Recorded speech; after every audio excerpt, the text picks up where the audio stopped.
Bismillahirrahmanirrahim.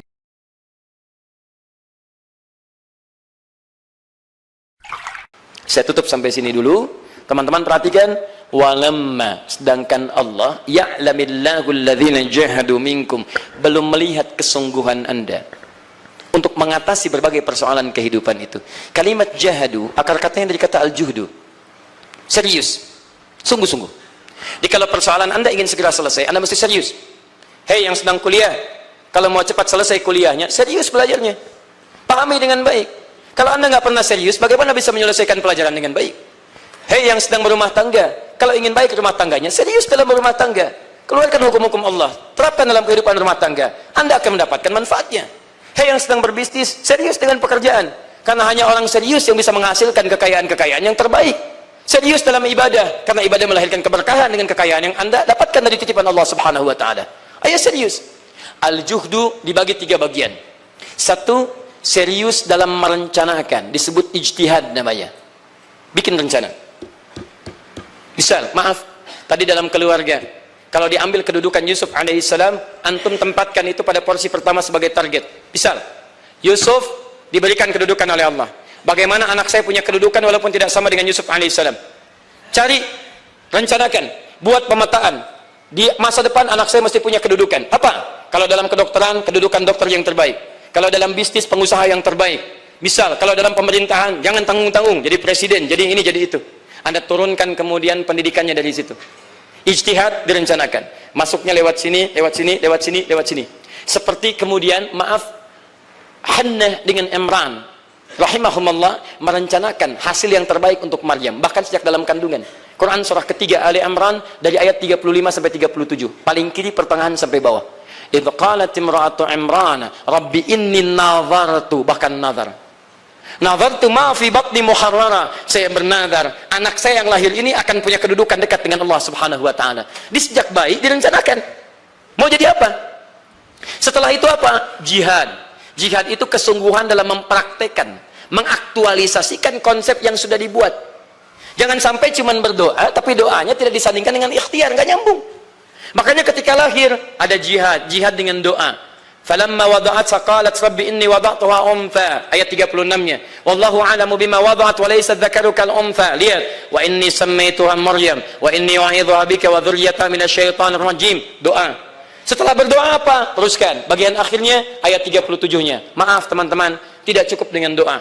Karena Maryam masih dekat dengan Allah, punya kedudukan, dia mesti dirawat oleh orang yang paling soleh. Cari Nabi Zakaria, orang soleh. Mesti merawat. Tempatnya mesti netral dari keburukan. Bikin mihrab. Jadi tempat dibuatkan, orang soleh merawat, doa dipanjatkan. Doa berbanding lurus dengan ikhtiar. Apa yang terjadi? Ayat 37-nya. Fataqabbalaha rabbuha biqabulin hasanin. Wa ambataha nabatan hasana. Maka Allah Subhanahu wa Ta'ala menerima usaha orang tua ini. Doanya diterima, ikhtiarnya diterima. Jadi kalau antum mengambil ayat tadi, diterapkan dalam kehidupan, rencanakan teman-teman sekalian. Anak mau sekolah di mana? Mau jadi apa? Turunkan ke bawahnya. Oh, dia mau jadi dokter yang hafal Quran, turunkan. Pendidikannya di sini, di sini, di sini, di sini sampai paling kecilnya. Siapa gurunya yang dekat dengan Allah? Sekolahnya yang menjauhkan dari hal-hal keburukan. Sampai satpamnya soleh, securitynya soleh, koperasinya orang-orang soleh, gurunya orang-orang soleh. Hadirkan. Kalau ikhtiarnya sudah nyambung dengan doa, maka fataqabbalallah, qabbalallah. Taqabbalaha rabbuha, diterima Maryam, antum diterima. Jadi kadang-kadang yang nggak nyambung nih begini, doanya nggak nyambung dengan ikhtiar, itu masalahnya. Ya Allah mohon ya Rabb, jadikan anak saya rajin sholat, hafal Al-Quran, tapi ditempatkan di sekolah yang tidak pernah mengajarkan sholat, nggak nyambung. Ditempatkan di tempat yang tidak pernah mengajarkan Quran, tidak nyambung. Nggak ada kesamaan di situ.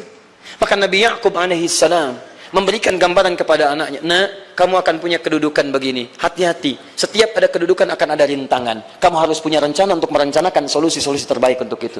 Kemudian yang terakhir, ini yang paling hebat, mujahadah, perjuangan melawan emosi. Karena tidak sedikit tantangan itu, maaf, yang berat itu bukan menghadapi fisiknya, tapi menghadapi diri kita sendiri. Mau ke masjid, malas, itu yang susah dihadapi dibandingkan dengan hujan. Hujan ada payung, malas mau pakai apa? Maaf, menurun, semangat turun, malas datang, kecewa datang, pesimis datang, lawan, namanya mujahadah. Gabungkan ketiganya, isi dengan sabar. Wa ya'lamas sabirin. Manhaj itulah yang diberikan kepada Yusuf sehingga Yusuf nanti mengalami tahapan-tahapan kehidupan sampai dengan beliau mencapai puncak tertinggi, disebut kemudian menjadi Al-Aziz, dan disitulah kemudian terbukti mimpinya setelah 40 tahun atau 80 tahun disebutkan dalam satu riwayat, maka terbuktilah mimpi ini punya kedudukan. Bapak ibunya beserta saudara-saudaranya sujud di hadapan Yusuf alaihissalam. Teman-teman, ini baru 5% dari pengajaran yang ada di surah Yusuf. Masih banyak hal yang lainnya. Bagaimana ketika mohon maaf bertemu dengan saudaranya. Saya kasih bocoran sedikit. 10 orang rapat di satu tempat untuk mencelakai Yusuf. Setelah mereka menyimpulkan bapaknya itu lebih perhatian kepada Yusuf. La Yusufu ahabbu ilaina. Yusuf itu lebih dicintai dibandingkan kita pada diri bapak kita. Bapak kita salah nih. Bapak kita salah. Masya Allah. Bapak kita sesat nih. Ya, inna abana la fi dhalalim mubin. Bapak kita sesat banget nih. Salah bapak nih. Ya harusnya kita yang dicintai, kita lebih kuat. Wa nahnu usbah, kita lebih hebat dibanding dia. Rapat teman-teman. Yang hebat begini, 10 orang rapat. Diajukan usulan untuk membunuh Yusuf. Saya mau tanya pada antum, kalau 10 orang rapat, 9 mengusulkan A, 1 mengusulkan B. Kira-kira yang diterima secara quorum 9 atau 1? 9. Ini bisa tertukar. Tertukar. Pembunuhan diusulkan, 9 orang condong, 1 orang mengusulkan, la taqtulu Yusuf, jangan bunuh Yusuf. Alqihi fi ghayabatil jubbi yaltaqithu ba'd as-sayyarah. Cukup lemparkan dia ke tempat gelap. Kemudian di tempat itu akan lewat para kafilah, dia diambil dan menjauh dari kita. Yang penting kan Yusufnya nggak ada, supaya dosa kita nggak berat-berat amat. Yusufnya ambil, itu kan tujuan kita. Lihat baik-baik. Biasanya setan kalau sedang melakukan sesuatu itu nggak akan nanggung, nodong bisa pembunuhan. Lempar bisa perampokan. Tapi ini yang aneh, kenapa 9 orang yang untuk membunuh itu tiba-tiba belok menyepakati rencana yang pertama? Yang 1 orang. 9 orang, 10 orang rapat, 9 punya A. Tiba-tiba yang 9 berpindah kepada yang B yang cuma 1 orang. Kenapa bisa terjadi? Ada rahasia di situ. Kapan rahasianya? Kapan-kapan kita bahas lagi. Ya, karena tadi saya dikatakan jam 11 kurang 1/4, ini sudah jam 11 lewat 1 menit. Ya, saya cukupkan dulu ya untuk sementara waktu. Kalau ada diskusi nanti saya sampaikan. Kita jeda sejenak teman-teman sekalian.